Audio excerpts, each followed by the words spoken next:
Winter start అయిపోయింది. వస్తూ వస్తూ జలుబు, గొంతు నొప్పి బోనస్‌గా తీసుకొచ్చినట్టుంది నాకు. ఇక నేను మా వాడికి play mat and high chair order చేశాను. ఈ డెలివరీ వాళ్ళు ఇవన్నీ పెద్ద ఆర్డర్స్ పెడితే 1 డే డిలే ఇస్తున్నారు. ఎందుకంటే ప్రాపర్ రీజన్ కూడా చెప్పట్లేదు. ఇంతకుముందు మా వాడికి క్రిప్ పెట్టినప్పుడు అలానే డిలే ఇచ్చారు. ఇది కూడా అలానే అయింది. మా వాడు హై చైర్‌లో కూర్చున్నంత పెద్దోడేం కాదు. బట్ ఇది 3 ఇన్ 1 అందుకే తీసుకున్నాను. దీన్ని high chair, rocker and recliner లాగా కూడా యూజ్ చేసుకోవచ్చు. ప్రస్తుతానికి మా వాడికి రిక్లైనర్‌లా యూజ్ అవుతుంది. దీని అసెంబ్లింగ్‌కి మాకైతే చాలా టైం పట్టింది. వాళ్ళు దానిలో ప్రొవైడ్ చేసిన పేపర్‌లో చూసి అసెంబుల్ చేస్తే అస్సలు మా వల్ల కాలేదు. ఇంకా ఇలా అయితే అవ్వదులే అని యూట్యూబ్ వీడియో చేసి మొత్తానికి ఫిట్ చేసాం. నాదేమి లేదు, అంతా మా బ్రదరే ఫిట్ చేశాడు. నార్మల్‌గా హై చైర్ తీసుకోవాలనుకునే వాళ్ళు పిల్లలకి 9 మంత్స్ అలా వచ్చిన తర్వాత తీసుకోవచ్చు. ఎందుకంటే అప్పుడైతే వాళ్ళు కూర్చోగలుగుతారు. ఇది 6 మంత్స్ ఏజ్ నుంచి యూజ్ అవుతది. నాకు హై చైర్ కంటే ఇది చాలా యూజ్‌ఫుల్ అనిపిచ్చింది. ఇది ఇప్పుడు యూజ్ చేసుకోవచ్చు అండ్ తర్వాత హై చైర్‌లో కూడా యూజ్ చేసుకోవచ్చు. మా వాడు చాలా క్రాంకీగా ఉంటాడు. ఎప్పుడు వాడికి అటెన్షన్ ఇవ్వాలి. వేరే పని చేసుకోవడానికి కూడా వీలుండట్లేదు. అందుకే నేను తీసుకున్నాను. నాకైతే ఇది చాలా యూజ్‌ఫుల్‌గా ఉంది.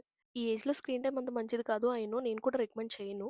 బట్ ఏంటంటే ఏదైనా ఇంపార్టెంట్ వర్క్స్ ఉన్నప్పుడు కూడా మా వాడు అస్సలు నన్ను వదలట్లేదు. అలాంటప్పుడు కాసేపు ఇలా యూజ్ అవుతోంది నాకు. నాకు మాత్రం ఇది చాలా మంచి ఇన్వెస్ట్‌మెంట్‌లా అనిపించింది. బాబుకి ఫుడ్ పెట్టడానికి కూడా చాలా బావుంది. అండ్ దానికి కుషన్ సీట్ కూడా ఇచ్చారు. వాడు కూడా చాలా కంఫర్ట్‌గా కూర్చోగలుగుతున్నాడు. మొత్తానికి వర్త్ బయింగ్ అనిపించింది. అన్నట్లు ఇదేం ప్రమోషన్ వీడియో కాదు. మీకు వీడియో నచ్చితే లైక్ చేసి సబ్స్క్రైబ్ చేయండి. బాయ్.